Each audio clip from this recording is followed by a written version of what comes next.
Karena memang ngeluaran dari SMK ini kan adalah bekerja ya. Ini kan salah satu vokasi ya. Vokasi itu kan goalnya bagaimana setelah selesai dari sini mereka bisa langsung mendapatkan pekerjaan.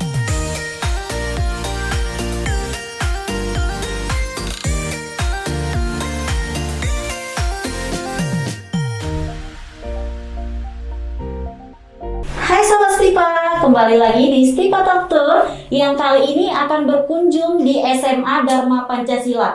Nah, kalau sebelum-sebelumnya di pembicara kali ini Kak Nur, dan kali ini yang membawakan Riana, dan Riana kebetulan alumni SMA Dharma Pancasila. Nah, untuk anak-anak SMA Dharma Pancasila dan anak-anak lain yang akan menonton video kita, nah kita akan memperkenalkan narasumber yang akan kita ajak bincang-bincang hari ini. Nah, langsung saja kita perkenalkan. Assalamualaikum Bapak, boleh perkenalan diri kepada anak-anak? Ya, Waalaikumsalam warahmatullahi wabarakatuh. Assalamualaikum warahmatullahi wabarakatuh. Selamat pagi buat anak-anak semua dan seluruh pemirsa dimanapun berada. Perkenalkan, saya Rudi Hermansyah Sitorus. Saya diamanahkan menjadi Wakil Kepala Sekolah Urusan Kesiswaan di SMA SMK Dharma Pancasila. Nah, jadi kita di sini sudah selain SMA, mungkin masa Kak Diana ya. Kak Diana dulu mungkin di sini hanya ada SMA ya. Iya, Pak. Tapi sekarang sudah ada SMK. Nah, mungkin itu saja sekilas perkenalan. Nanti terkait SMK apa bisa kita lanjutkan. Baik. Ya. Nah, kebetulan hari ini kita ada di ruangan podcast SMA dan SMK Dharma Pancasila yang Riana baru juga tahu ya Pak. Ini ruangan ini dibuat dasar karena mahasiswa sendiri atau karena dukungan dari pihak sekolah sendiri? Iya, oke. Jadi hari ini SMA SMK Dharma Pancasila itu sangat beruntung ya. Pertama, dengan adanya pergantian kepengurusan yayasan yang pertama dulu ya. Jadi yayasan kita ini kan kita berada di bawah gubernur yang langsung dikomandai oleh istri Gubernur Sumatera Utara, Ibu Hajah Nawalubis. Nah, beliau selaku ketua Dewan Pembina kita. Lalu kemudian Ibu Hajah Linda ya. Ibu Hajah Linda ini beliau itu adalah ketua umum kita. Nah, mereka ini baru saja bergabung dengan kita ya, yang sebelumnya kan pengurusnya itu beda. Nah, motivasi dari mereka ini sebenarnya membuat kita supaya senantiasa berpikir begitu. Apa yang bisa kita berikan atau kontribusi apa yang harus kita hadirkan sehingga ada inovasi-inovasi yang lahir sehingga membuat SMA, SMK ini jauh lebih baik dari sebelumnya. Nah, bercerita tentang landasan kenapa ini kita munculkan podcast. Jadi di era digital, di abad 21 ini ya, maka digital itu menjadi sebuah keharusan. Ya, ini tidak bisa kita pungkiri. Nah, digitalisasi ini itu mengharuskan kita menyampaikan pesan-pesan itu tidak hanya secara langsung, apalagi di era pandemi COVID-19. Nah, sehingga dibutuhkan satu media ataupun satu wadah yang bisa mengcover, pertama merealisasikan apa yang dibutuhkan oleh anak-anak dan kemudian menyampaikan pesan apa yang diinginkan oleh SMA SMK Dharma Pancasila.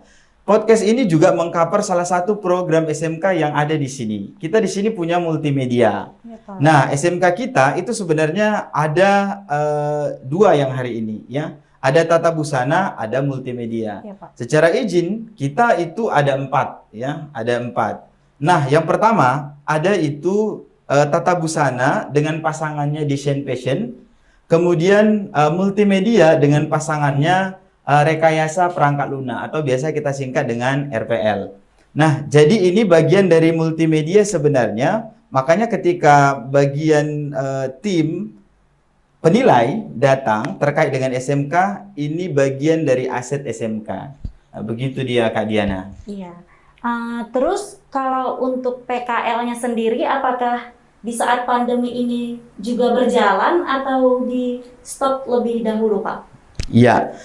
Jadi untuk tata busana terakhir kita sudah mengirimkan anak-anak PKL ya untuk tata busana. Dan untuk multimedia hari ini mereka belum melakukan PKL. Sebenarnya kita itu terbentur dengan aturan bahwa kebanyakan tempat PKL itu kan tidak menerima ya, tidak menerima siswa di masa pandemi kan begitu. Tetapi bukan berarti PKL itu tidak ada ya. Kita sudah siapkan kemana-kemana saja nanti anak-anak ini akan kita distribusikan untuk melaksanakan praktek kerja lapangannya. Baik, Begitu dia. Nah, jadi karena memang ngeluaran dari SMK ini kan adalah bekerja ya. Ini kan salah satu vokasi ya. Vokasi itu kan goalnya bagaimana setelah selesai dari sini mereka bisa langsung mendapatkan pekerjaan. Begitu Kak Diana. Oke. Kalau untuk kegiatan SMA Dharma Pancasila tersendiri nih Pak, kan dulu kalau zaman Riana tuh ada kayak Korakel ya Pak, terus kayak ada pentas seni gitu ya, terus kayak ada buat-buat apa namanya sih itu Pak, kayak undang-undang artis gitu ya. Apa di masa pandemi ini juga dilaksanakan atau gimana Pak? Iya. Jadi Porakel itu kan sebenarnya pertandingan antar kelas itu ya, sifatnya yang dihadirkan pada saat setiap selesai ujian semester, baik semester ganjil ataupun semester genap. Nah, di semester yang lalu, semester ganjil yang lalu, kita tetap membuat Porakel. Nah, cuman konsepnya kita inovasi gitu. Yang biasanya mereka itu datang rame-rame, ikut Porakel dan sebagainya, maka konsepnya kita ganti dengan yang datang itu hanya yang bertanding. Yang datang itu hanya yang bertanding, Kak. Nah, jadi misalnya mau tanding apa? Tenis meja gitu. Jadi yang datang itu hanya yang sudah kita tentukan sesuai dengan jadwalnya. Sehingga tidak terjadi kerumunan dan itu juga harus mematuhi protokol kesehatan. Ya kan, mulai dari cek suhu, pakai masker, menjaga jarak ya, bercuci tangan, seperti itu. Nah, terkait kegiatan lain, DPK pensi. Jadi untuk di tahun ini kita DPK itu tetap kita laksanakan. Jadi kita punya prinsip bahwa jangan menyerah dengan keadaan. Nah, itu prinsip kita gitu. Jadi kita tidak karena pandemi itu lalu semuanya udah selesailah sudah. Bukan seperti itu. Kita mengadopsi misalnya ada sebuah pengusaha dari Thailand namanya Top Etipet ya. Mungkin kakak pernah nonton Toy Konoe. Di akhir ceritanya dia selalu berkata begini, jangan Anda pernah menyerah. Ketika Anda menyerah, maka selesailah sudah. Nah, begitu. Maka kita terus berpikir gitu, membuat inovasi-inovasi bagaimana kegiatan ataupun program yang sudah kita rencanakan ini bisa kita laksanakan tetapi melalui inovasi-inovasi sehingga tidak bertentangan dengan protokol di COVID-19. Makanya DPK kali ini kita hadirkan yang biasanya DPK itu identik dengan main sepak bola, main tenis meja, futsal dan sebagainya, maka kali ini kita buat misalnya membuat video kreatif, membuat video ketika mereka belajar, tahfiz direkam ya. Lalu kemudian membuat desain logo yang semua kegiatannya itu pada kali ini kita fokuskan kepada anak-anak tingkat SMP sederajat dengan harapan bahwa mereka itu adalah calon peserta didik kita ke depan. Baik. Nah, jadi nanti di akhir ini kan memperebutkan Piala Gubernur. Iya. Insya Allah itu terrealisasi di awal bulan sudah naik, ya kan? Lalu kemudian di malam penganugerahannya, di hari penganugerahannya tanggal 27 Februari 2021, di situ sekaligus kita opening PPDB, nah, gitu dia, untuk penerimaan peserta didik baru kita di tahun ajaran 2021-2022. Artinya kita sekarang mau curi start nih gitu. Jadi program kita tetap berjalan dan kemudian kita persiapkan untuk penerimaan siswa baru kita di masa yang akan datang. Nah, terkait dengan pensi tadi, kalau sifatnya pensi itu mendatangkan artis, itu kan berkumpul, itu kita tidak bisa lakukan. Iya, Pak. Karena itu justru bertentangan dengan aturan. Kita di sekolah ini sangat menghargai aturan, ya kan? Terlebih dari kita swasta yang berbeda dengan swasta yang lainnya.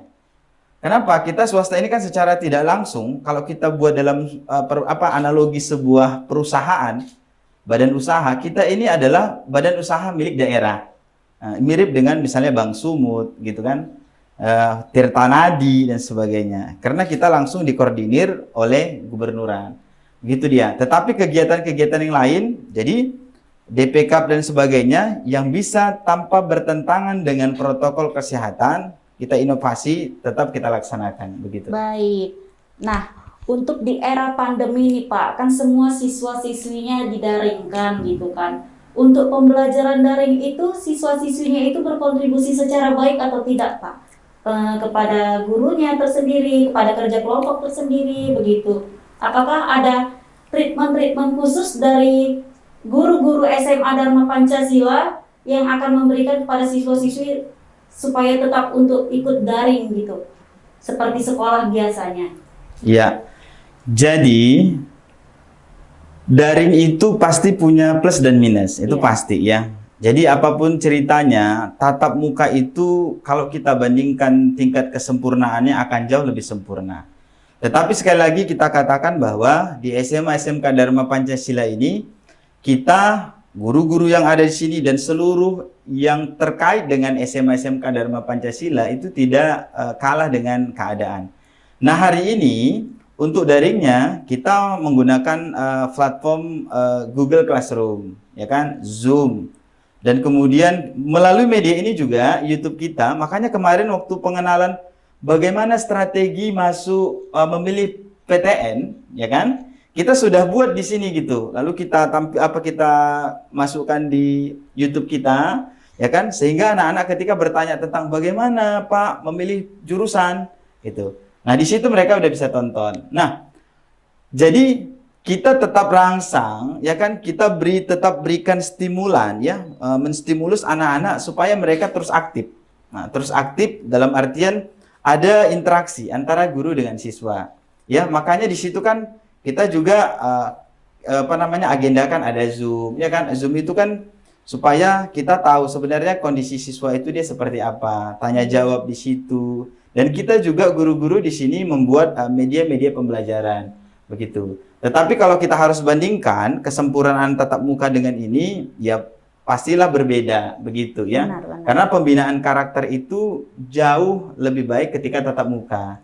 Jadi pendidikan ini bukan hanya cerita tentang knowledge, ya, bukan hanya cerita tentang knowledge saja, tetapi juga tentang karakter anak-anak. Nah, mungkin itu Kak Diana. Oke, baik. Nah, ini terakhir nih Pak, pesan-pesan untuk anak siswa-siswi di seluruh Indonesia, terkhususnya di SMA Dharma Pancasila, apa aja sih Pak, supaya mereka bisa termotivasi untuk melanjutkan ke jenjang yang lebih tinggi, tidak tamat sampai SMA atau SMK saja? Iya, oke.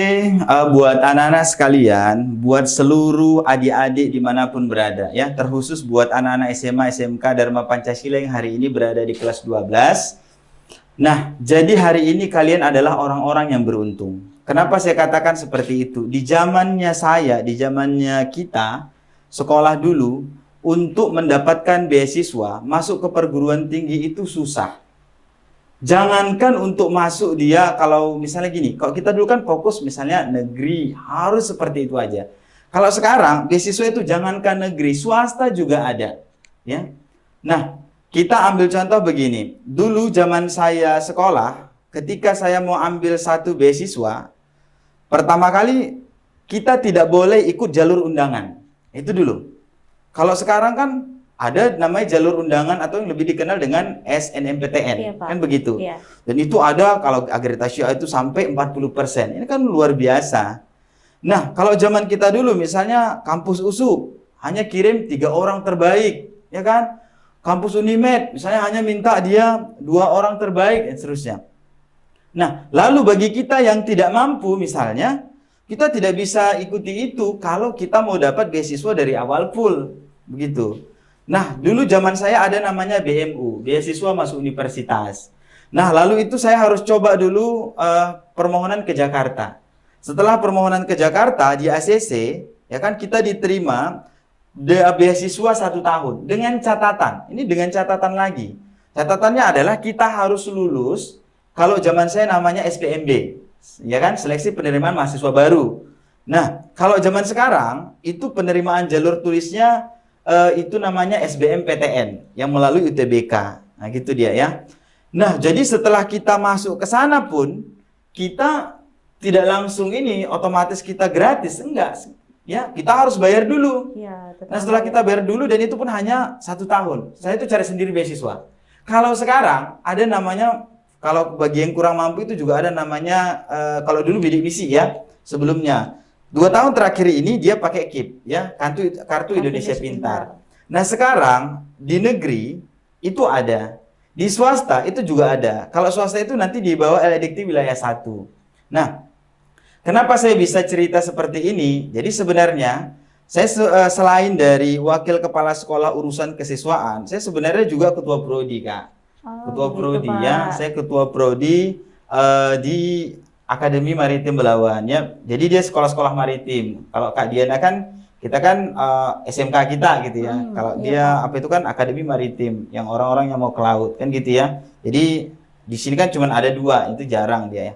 Nah, makanya saya begitu memahami kalau KIP ini. Jadi kalau mau nanti anak-anak kita masuk di sekolah kakak, ya kan, di kampus kakak di Pangeran Antasari, itu bisa melalui jalur KIP. Nah, gitu dia.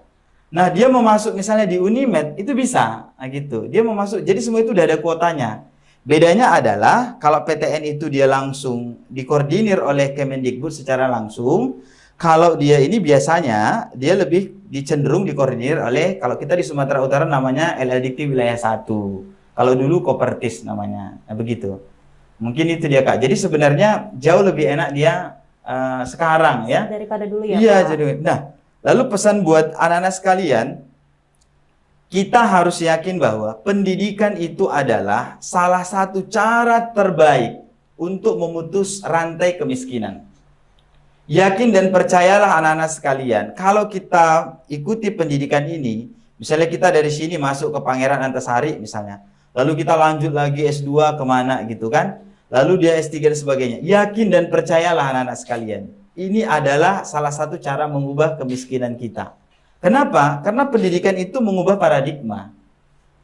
Memang rezeki itu, istilahnya kan gini, Pak, ada di sana nggak sekolah Pak, tapi dia kaya. Nah, gitu. Ada di sana Pak yang sekolah tapi dia ya nggak kaya-kaya kali. Nah, sekarang jangan cerita personal, jangan cerita oknum. Coba kita cerita secara general.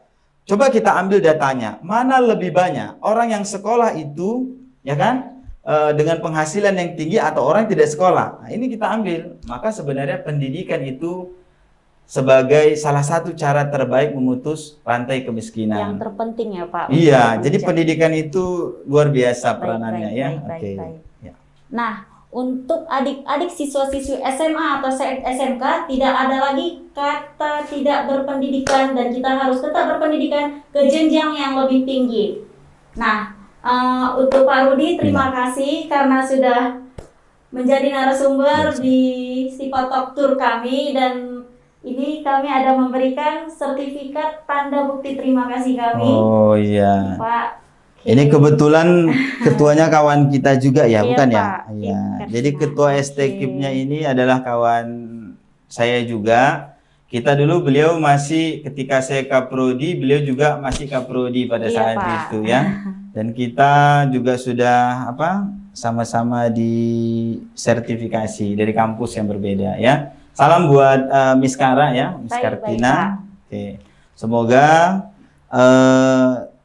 STKIP Pangeran Antasari menjadi lebih baik dari sebelumnya. Amin, ya. amin. Untuk siswa-siswi yang akan sekolahnya mau kita kunjungi, silakan komentar di bawah ini untuk next Stipa Tour selanjutnya. See you. Oke.